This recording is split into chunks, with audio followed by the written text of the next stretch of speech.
જય શ્રી કૃષ્ણ, જય માતાજીની।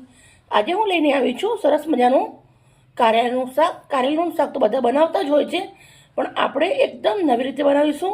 તમે 2 થી 3 દિવસ સુધી ખાઈ શકો એવું સરસ મજાનું આપણે કારેલાનું સબ્જી બનાવવાની છે। બહુ સરસ, સાથે ટેસ્ટી અને હેલ્ધી હોય છે।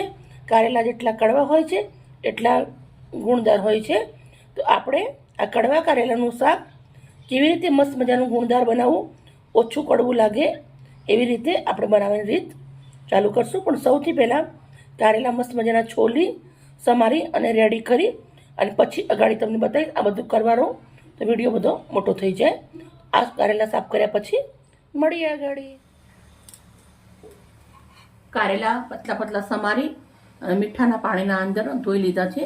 થોડું મીઠું નાખી મચડી અને પાણી કાઢી નાખી રેડી કરી દીધું છે। આ મમ્મી કરી અને આપ્યું છે। આ પાણી નીકળી ગયું છે, બીજ પણ નીકળી ગયા છે। થોડા ઘણા રહે સરસ મજાની રીંગો રેડી થઈ ગઈ છે। લોયાના અંદર આપણે તેલ ગરમ મૂક્યું છે, ડુંગળી સમારી છે, લસણ વાટી લીધું છે, સેવ છે, ટામેટા છે, દાણા છે, મસાલા જે નાખું છું એ તમને બતાવું છું। તેલ ગરમ થઈ ગયું છે, આપણે તેલના અંદર કારેલા નાખી દઈશું। તેલ થોડું વધારે લેવાનું છે, કારેલાને આપણે તળી શેકી કાઢી દેવાના છે તેલના અંદર। તો મસ્ત મજાના કારેલાને આપણે શેકી નાખીશું। કારેલા આપણા સરસ મજાના કરી ગયા છે, તો આપણે કારેલાને ડીશના અંદર નીકાળી દઈશું।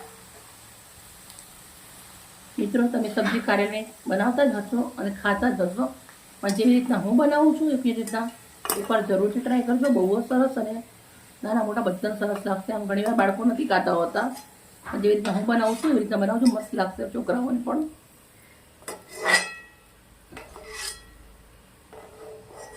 આના અંદર તેલ થોડું વધારે છે, થોડું તેલ હું નીકાળી દઈશ। એક્સ્ટ્રા તેલ હતું મેં નીકાળી દીધું છે। થોડાક રાઈના દાણા નાખું છું, થોડુંક જીરું નાખું છું,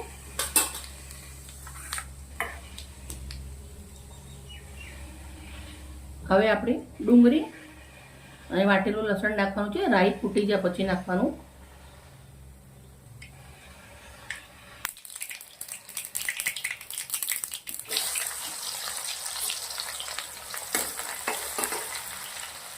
ડુંગળી સરસ મજાની તેલના અંદર સાંતળવા દેવાની છે। ડુંગળી તેલના અંદર સરસ શેકાઈ ગઈ છે, હવે નાખવાનું છે ટામેટું,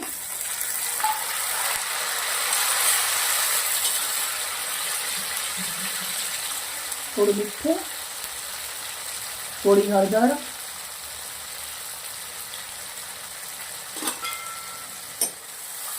ટામેટા 2 મિનિટ શેકાવા દેશું। ટામેટું શેકાઈ ગયું છે, હવે નાખવાનું છે મરચું। હું 1 ચમચી એટલું મરચું નાખું છું,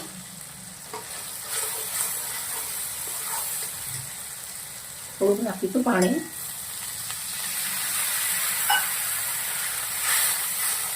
મસાલાને કરવા દઈશું। કંઈ પણ જાતના ગરમ મસાલાનો ઉપયોગ આપણે નથી કરવાનો। હવે આપણે પાણી ઉકળી ગયું છે તો સેવ નાખી દઈશું। સેવ નાખ્યા પછી તરત આપણા કરેલા મસ્ત મજાના કારેલા નાખી દેવાના છે। હવે આપણે મિક્સ કરી દઈશું।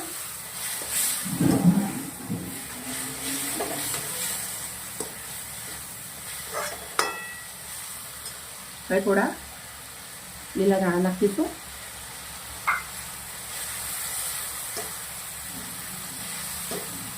ધીમા તાપે અને ચડવા દઈશું થોડી વાર। પાણીનો ભાગ બધો જ બાળી દેવાનો છે, પાણીનો ભાગ નથી રહેવા દેવાનો સબ્જીના અંદર। આ સબ્જી તમે રોટલી જોડે, પરાઠા જોડે, ભાખરી જોડે, બધા જોડે સરસ લાગશે। એકવાર જરૂરથી બનાવજો મિત્રો। આપણી સબ્જી તો આલિશાન બની રેડી થઈ ગઈ છે। હવે આપણે ગેસને બંધ કરી દેવાનું છે અને સબ્જીને હું સર્વ કરી લઈશ। મેં લીધું છે બાઉલ, બાઉલના અંદર સબ્જી સર્વ કરું છું।